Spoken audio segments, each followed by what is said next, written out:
So I realized today that a bit of that low grade anxiety that I've been feeling, part of it has had to do with me all up in the business about Brian's job, which when he tells me about some things, I do get caught up in it.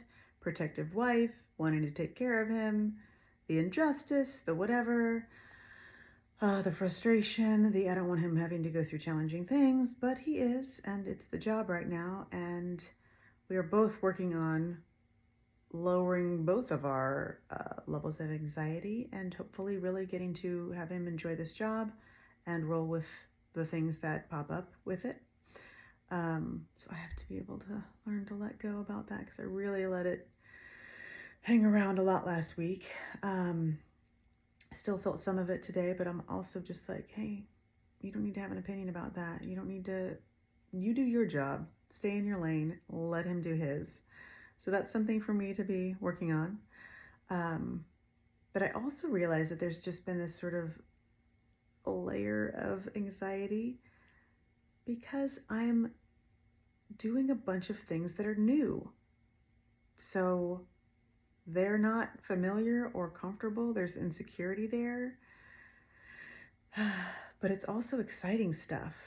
There's like 4 different things that are new territory for me this year, kind of happening now and soon and upcoming.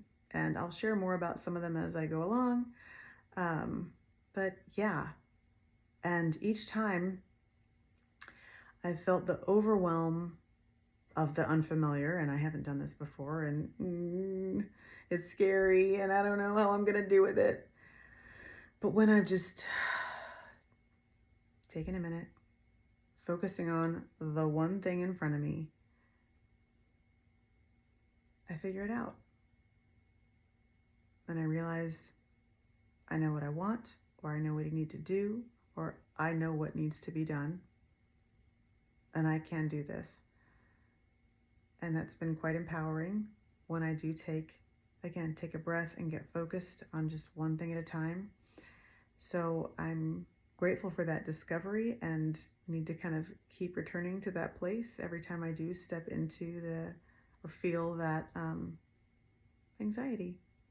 So an interesting discovery, realize kind of what's going on and that new things will still feel new and unsure, but I also have a new voice I'm listening to in the back of my mind of like, you know what to do, and so you've got this. Cool. All right, I'll see you tomorrow.